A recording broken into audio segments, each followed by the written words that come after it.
Quisiera hablar hoy un momento sobre el poder de la Eucaristía en el contexto de este inicio de Cuaresma, ya el día de mañana, con miércoles de ceniza, con esa puerta de entrada a ese tiempo de gracia.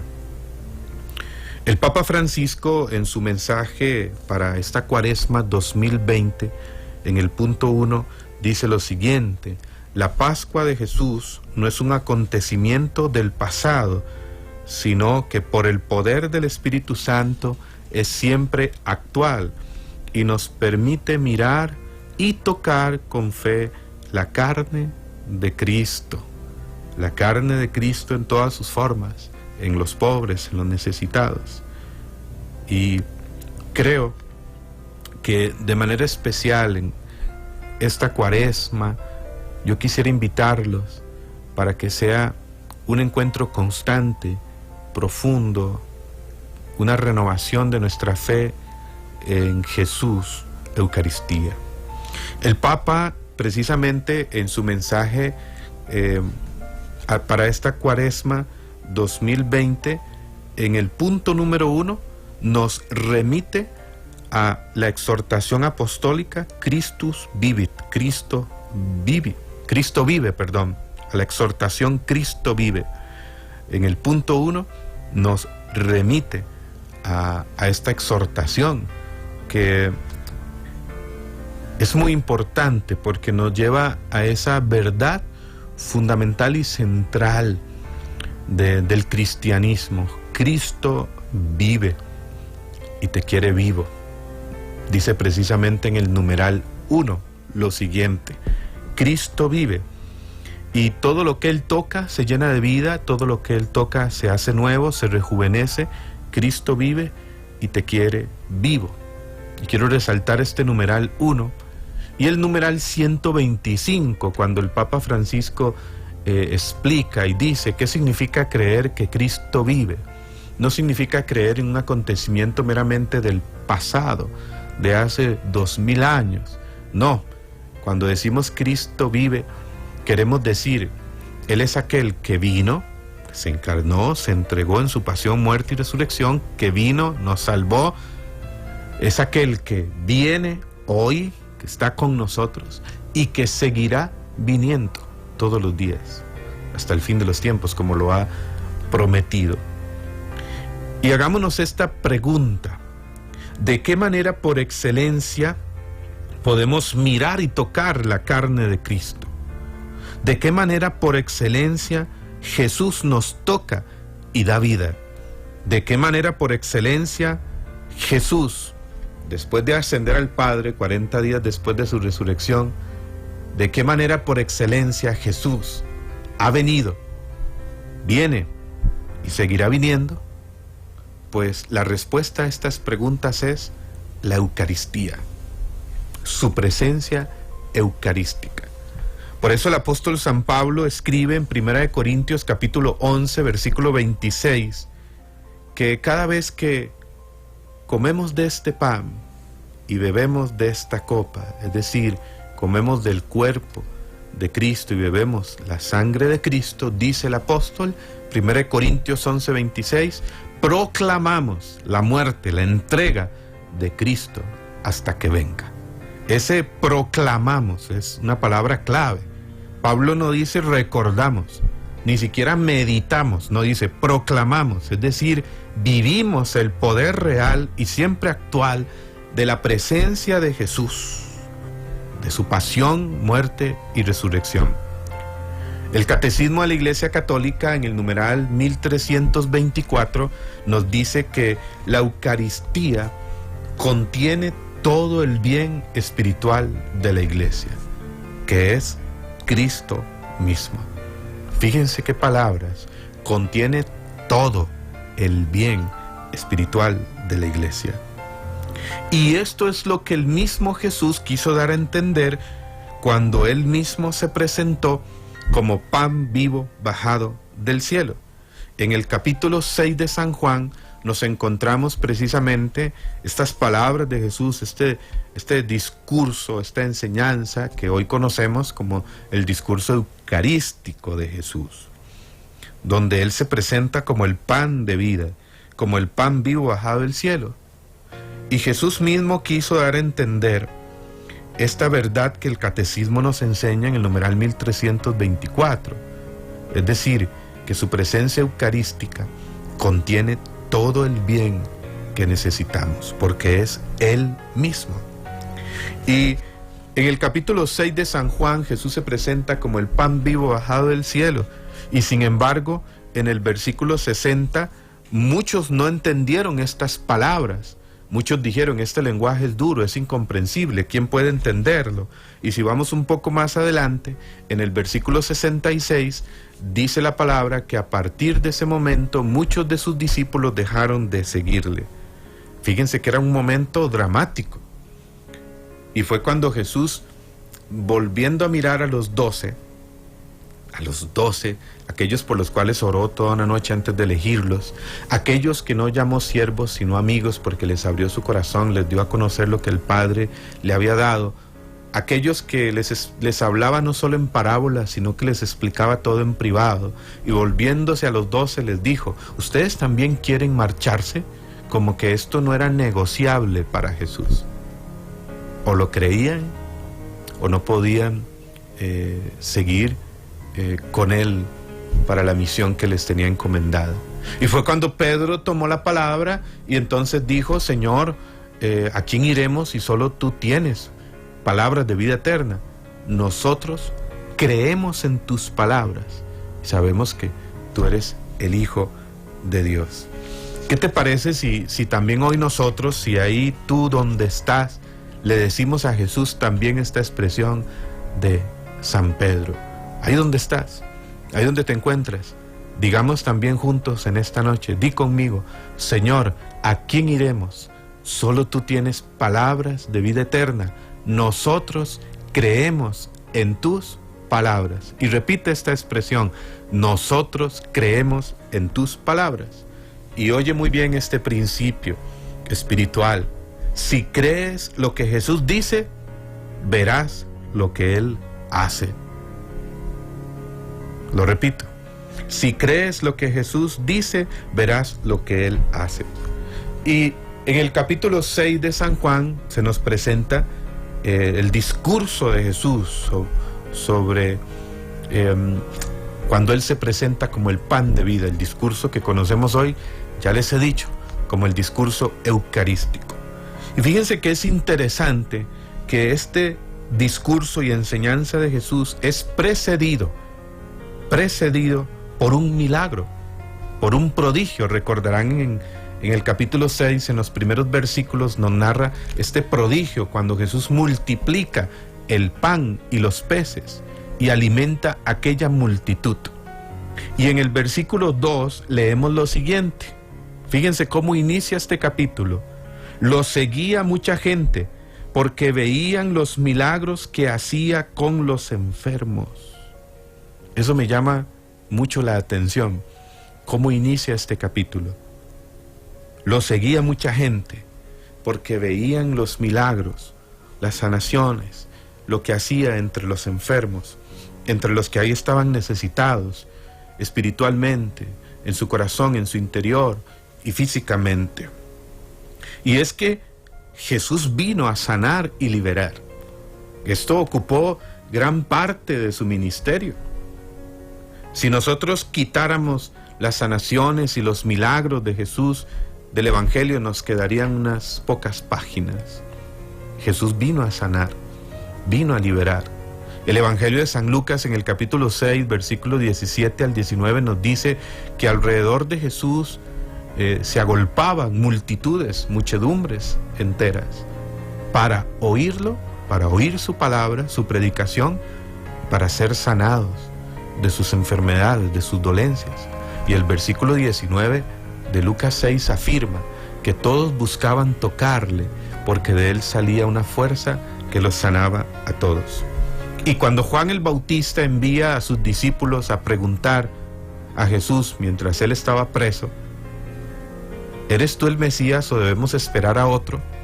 Dice Mateo capítulo 11, versículos 4 y 5, que Jesús no le dijo a aquellos discípulos de Juan el Bautista que venían con esta encomienda, no les dio una explicación, una exégesis bíblica de todo lo que los profetas anunciaban sobre él, sino que les dijo: vayan y díganle a Juan, los ciegos ven, los mudos hablan, los leprosos quedan limpios, los paralíticos se levantan, y se anuncia la buena nueva a todos los pobres. Jesús sanaba, Jesús predicaba y obraba con poder.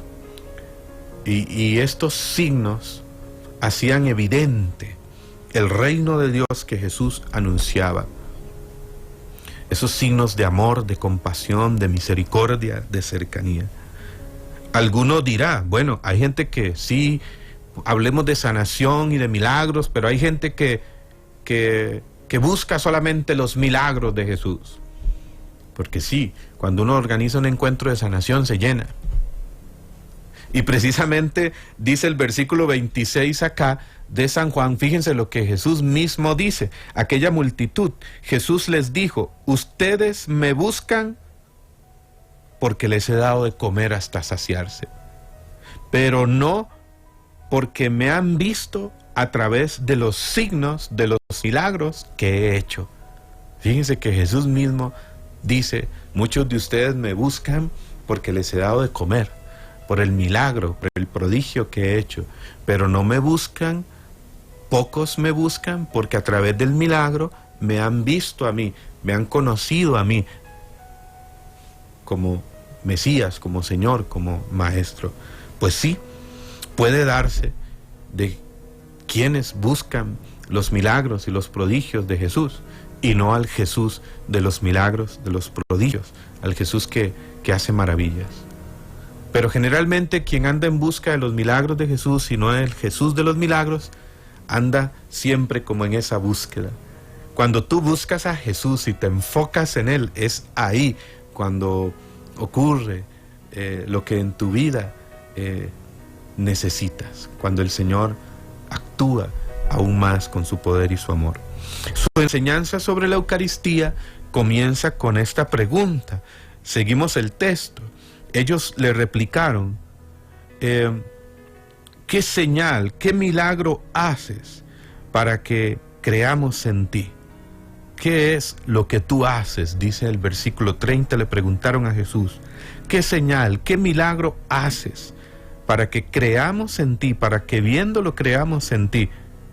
Y a partir de esta pregunta, Jesús inicia su discurso eucarístico. Aquellos le dicen a Jesús: nuestros antepasados comieron el maná en el desierto. Y Jesús inicia el discurso eucarístico y les responde: yo les aseguro que no fue Moisés el que dio el pan del cielo, mi Padre es el que da el verdadero pan del cielo. Y me llama la atención la pregunta que le hacen a Jesús, y desde ahí parte este discurso eucarístico.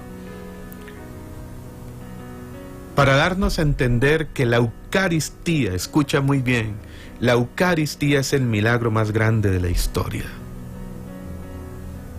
Y es fuente de milagros, de vida, de sanación, de libertad, de conversión, de transformación. Contiene ella todo el bien que necesitamos. Y Jesús, a partir de ahí, inicia este discurso maravilloso y da estas palabras, y entonces Él se presenta como el pan que baja del cielo y da la vida al mundo, y dice: yo soy el pan de vida, el que viene a mí jamás tendrá hambre, el que cree en mí jamás tendrá sed. Yo soy el pan que Dios da, que baja del cielo y da la vida al mundo. Yo soy el pan de la vida.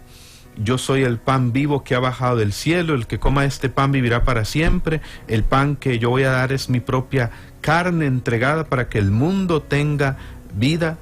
Yo les aseguro que si no comen mi carne y beben mi sangre, no tendrán vida en ustedes. El que come mi carne y bebe mi sangre permanece en mí y yo en él. Este es el pan que ha bajado del cielo, que no es como el que comieron los antepasados en el desierto y murieron. El que come de este pan vivirá para siempre. Y en unas 4 o 5 ocasiones Jesús insiste: el que cree, el que cree, el que cree. Esto es hermoso. La Eucaristía es fuente de vida. Hay un término que a veces genera como controversia en algunos ambientes eclesiásticos, ¿no? Cuando se habla de misas de sanación. Hay Eucaristías que se ofrecen incluso por los enfermos, donde se hace alguna oración, donde se hace la unción por los enfermos, ciertamente. Pero el domingo en el Congreso Nacional me atreví a afirmar que toda misa es de sanación. No es que hayan misas de sanación, hay sanación en todas las misas, en todas las Eucaristías, porque Jesús está presente ahí para quien lo busca. Cuando la vives con fe, cuando se ora con fe, cuando vives en fe, lo que en la Eucaristía se ora, se presenta en cada uno de sus momentos. La Eucaristía es fuente de sanación por excelencia. Por excelencia. Hay un testimonio y hay una monjita llamada Bridget McKenna. Aquí tengo un librito de esta hermana llamada Bridget McKenna, que se llama Los milagros sí existen.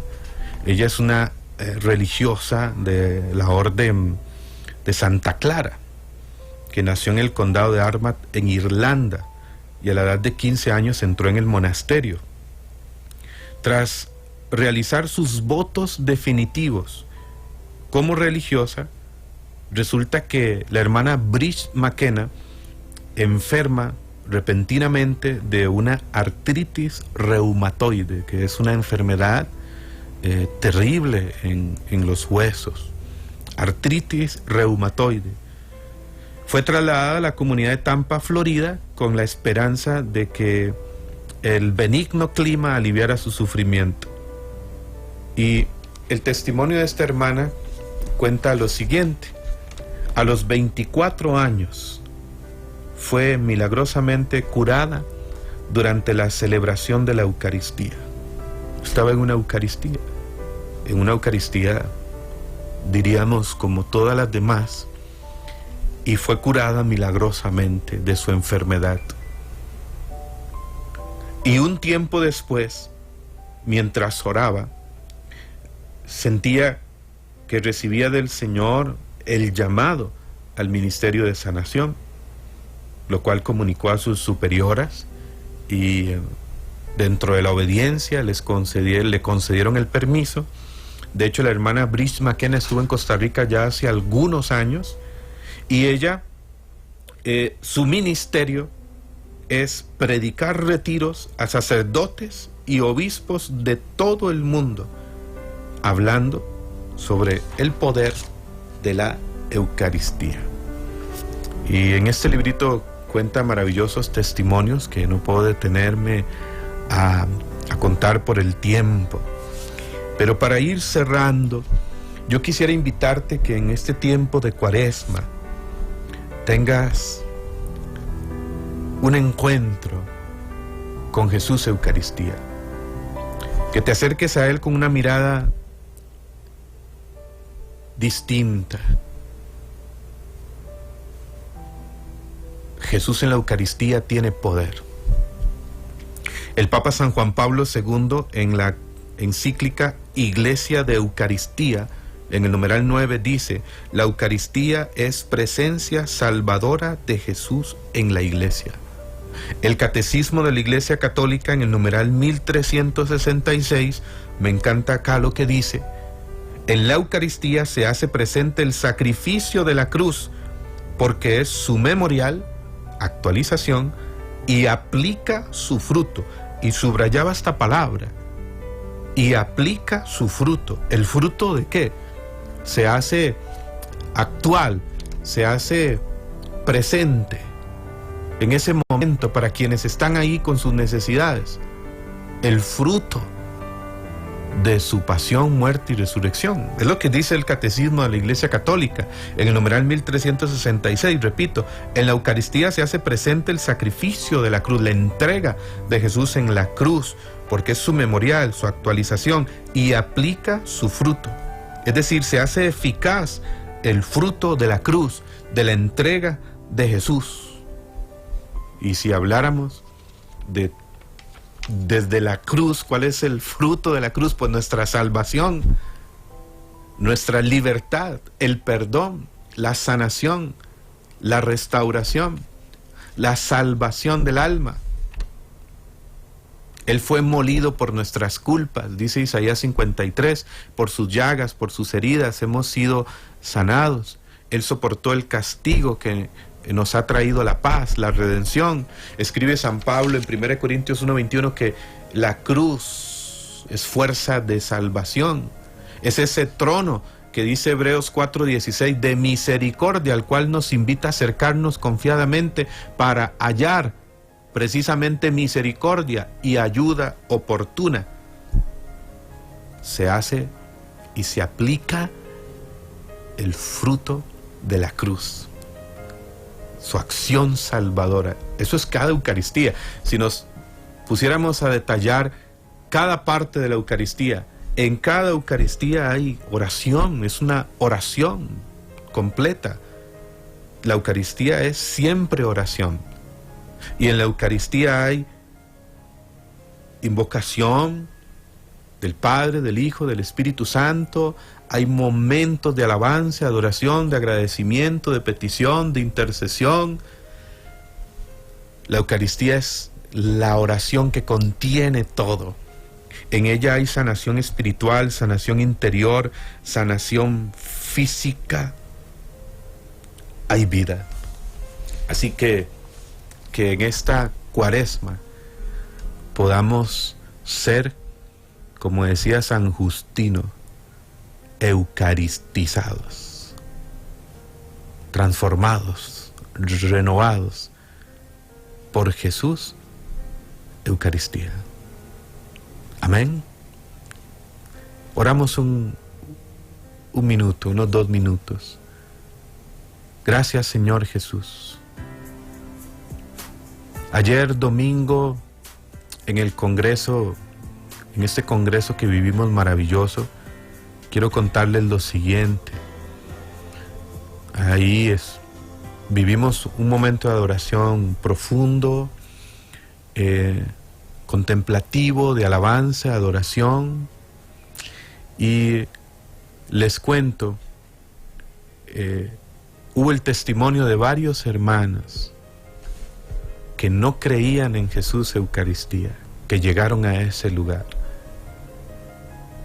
y se fueron de ese lugar dando testimonio delante de toda esa multitud, de la cual hay más de 2.500 testigos,